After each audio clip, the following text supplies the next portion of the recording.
கொடுத்த கட்டளையையும் மதியாமல் தினம் 3 வேளையும் தான் பண்ணும் விண்ணப்பத்தை பண்ணுகிறான் என்றார்கள். ராஜா அந்த வார்த்தைகளை கேட்ட பொழுது தன்னில் மிகவும் சஞ்சலப்பட்டு தானியேலை காப்பாற்றும்படிக்கு அவன் பேரில் தன் மனதை வைத்து அவனை தப்புவிக்கிறதற்காக சூரியன் அஸ்தமிக்கும் மட்டும் பிரயாசப்பட்டு கொண்டிருந்தான்.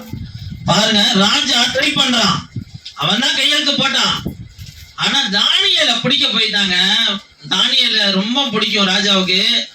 இப்ப தானியேலை எப்படியாவது காப்பாத்தி ஆகணும்னு சொல்லி காலையில இருந்து சாயந்தரம் வரைக்கும் சூரியன் அஸ்தமிக்கிற வரைக்கும் ட்ரை பண்றான். யாரு? அவன் தான் கையெழுத்து போட்டான். அவன் கையெழுத்த மாத்த முடியல, அவனால ஒரு ராஜாவாலேயே மாத்த முடியாத இடத்துக்கு தானியேல் தள்ளப்பட்டுட்டான். இப்ப தண்டனை கொடுக்கப்பட போது சிங்க கெபியில தூக்கி தானியேலை போடுறாங்க. அப்பொழுது அந்த மனுஷர் ராஜாவினத்தில் கூட்டமாய் வந்து ராஜா கட்டளையிட்ட எந்த தாக்கீதும் கட்டளையும் மாற்றப்படக்கூடாது என்பது மேரியருக்கும் பெர்சியருக்கும் பிரமாணமாய் இருக்கிறது என்று அறிவீராக. எல்லாரும் சேர்ந்து வந்து ராஜாவை கண்டிக்கிறாங்க. நீ உன் இஷ்டத்துக்கெல்லாம் செய்யக்கூடாது. மேரியரு பெர்சியருடைய சட்டத்தின்படி, மாறாத சட்டத்தின்படி நீ கையெழுத்து போட்டு கொடுத்துட்ட. நீ எந்த தாக்கீதையும் நீ மாத்தக்கூடாது, எந்த ஆவணத்தையும் மாத்தக்கூடாது அப்படின்னு சொல்லி ராஜாவையே கண்டிக்கிறாங்க. அப்போ ராஜா சஞ்சலப்பட்டுக்கிட்டு இருக்கிறான். அப்பொழுது ராஜா கட்டளையிட அவர்கள் தானியேலை கொண்டு வந்து அவனை சிங்கங்களின் கெபியிலே போட்டார்கள். எப்படி போட்டாங்க? ராஜா கட்டளையிட. புரியுதுங்களா? யார் எந்த ராஜா நேசிக்கிறானோ அவனையே வச்சு நம்ம கண்ணை குத்துறாங்க, நம்மளுக்கு தண்டனை கொடுக்குறாங்கன்னா எவ்வளவு பெரிய வழி. ராஜாவுக்கு உண்மையா இருந்தான் தானியேல்னு ராஜாவுக்கு தெரியும், அது தானியேலுக்கும் தெரியும். ஆனா அந்த வேதனையை தான் நம்மளுக்கு ஏற்படுத்துவாங்க. நம்ம ஒரு அதிகாரிக்கு உண்மையா இருப்போம், அந்த அதிகாரி உண்மையா இருப்பாங்க. ஒரு டீச்சருக்கு உண்மையா இருப்போம், அந்த மிஸ் நம்ம மேல உண்மையா இருப்பாங்க. ஆனா யாரு மூலியமா தண்டனை வரக்கூடாது, அவங்க மூலியமா தண்டனை வரும். இப்ப நம்ம யாரும் நினைக்க கூடாது தப்பா? ராஜாவை நினைக்க கூடாது, அந்த மிஸ்ஸை நினைக்க கூடாது, அந்த அதிகாரிய நினைக்க கூடாது. நம்ம உண்மையான கர்த்தருடைய பிள்ளைகளா இருக்கிறதுனால பல பேர் மூலியமா பிசாசு எழுப்பி விட்டு அந்த திட்டங்கள் தீர்க்கப்பட்டு நம்ம வாழ்க்கைய அழிக்கக்கூடிய இடத்துக்கு வந்து நிற்கும். ஆனா நீங்க செய்ய வேண்டிய ஒரு பெரிய காரியம் என்னன்னா, அந்த இடத்துலதான் இயேசுவை நோக்கி பார்க்கணும். அல்லேலூயா. நீங்க பார்க்க வேண்டிய இடம் எதுன்னா, உங்க புலம்பலின் காரியத்தை அப்படியே நிறுத்திவிட்டு, அங்க என்னென்ன புலம்பல் வந்திருக்கும் தானியேலுக்கு, வேதனையோட உச்ச கட்டமே அதுதான்.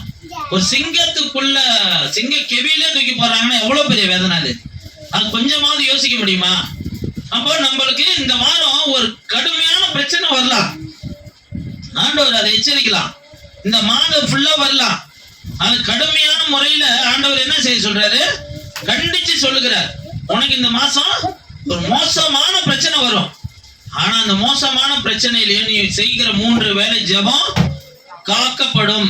உன்னுடைய 3 வேளை ஜெபத்தை நீ எப்பயுமே விடாம முழங்கால் படிட்டு நீ ஆலயத்தை நோக்கி, கர்த்தரை நோக்கி நீ பார், இயேசுவை நோக்கி பார்.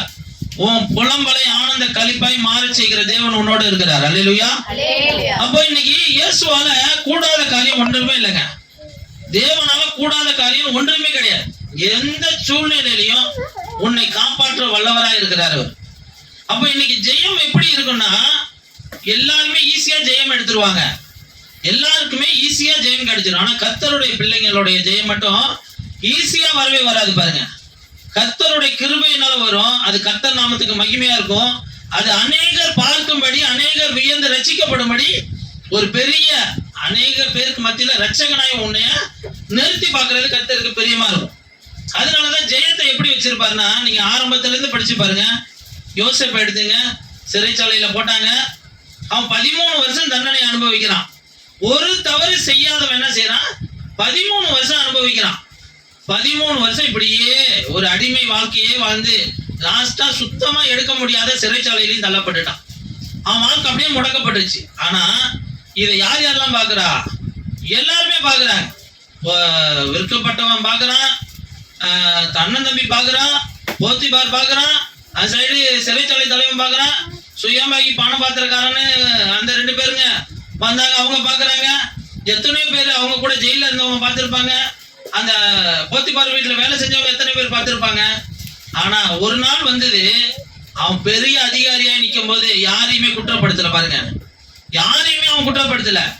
ஆனா அதே போத்திபார் பார்த்திருப்பான், அதே அண்ணன் தம்பி பார்த்திருப்பான், அதே ஊர் மக்கள் பார்த்திருக்கிறாங்க, அதே சிறைச்சாலையில இருந்த தலைவன்லாம் பார்க்கறான். ஆனா அந்த நாளை கர்த்தர் நாமத்துக்கு மகிமையா ஒரு ஜெயத்தை எப்படி கொடுத்தாரு பாருங்க. அதான் அதுதான் ஜெயமே. நம்ம எல்லாருக்கும் வர மாதிரி ஜெயம் வராது, கர்த்தர் இடத்துல இருந்து தான் ஜெயம் வரும். அல்லேலூயா. குதிரை யுத்த நாளுக்காக ஆயத்தமாக்கப்படும், ஜெயமும் கர்த்தரால் வரும். அல்லேலூயா. குதிரை ஆயத்தமாக்கப்படணும். நம்ம செய்ய வேண்டிய வேலை என்னன்னா செஞ்சுக்கிட்டே இருக்கணும், கர்த்தருக்குரிய பாதையில போய்கிட்டே இருக்கணும். எனக்கு ஜெயம் வரும், ஜெயம் வரும், ஜெயம் வரும். நீ ஜெயம் எப்போ வராதுன்னு உன் மனசு முடிவு பண்ணுதோ அது வரைக்கும் நீ போய்கிட்டே இரு. ஆனா ஜெயம் வரும்போது அநேக பேர் வியந்து உன் வாழ்க்கையை பார்க்கும்படி நடத்துவார். அல்லேலூயா. அது ஆச்சரியமா அற்புதமா உன் கண்ணுக்கு உன் சிந்தனைக்கு எட்டாத உயரமாவும் இருக்கும். அல்லேலூயா. அதனால இங்க தானியேலை தூக்கி சிங்க கெபி உள்ள போட்டுட்டாங்க. அந்த சிங்க கெபியின் அந்த அனுபவம் உங்க வாழ்க்கையில இந்த மாதம் வரலாம். இந்த வார்த்தைய நீங்க மறந்துடவே கூடாது. சிங்க கெபியின் அனுபவம்னா அங்க புலம்பல் இருக்குது, பயம் இருக்குது, நடுக்கம் இருக்குது, திகில் இருக்குது, எல்லாரும் முன்னாடி நான் சாட்சிக்கேடா நின்னுட்டேன்ற ஒரு அவமானம் இருக்கு, எல்லாரும் என்னை குற்றப்படுத்தி அவமானப்படுத்திட்டாங்களேன்ற ஒரு அவமானங்கள் இருக்கு. ஆனா எதை குறித்தும் கவலைப்படாதீங்க, எதை குறித்தும் கவலைப்படாதீங்க. உனக்குரிய ராஜா உன்னை கைவிட்டாலும் உன்னைக்காக ஜீவனை கொடுத்து உன்னை மீட்டெடுத்த ராஜாஜி ராஜா உன்னை கைவிடவே மாட்டார். அல்லேலூயா. அதனால இந்த உலகத்துல இருக்கிற எந்த ராஜா உன்னை கைவிட்டாலும் சரி, உன்னை இயேசு கைவிட மாட்டார். அல்லேலூயா.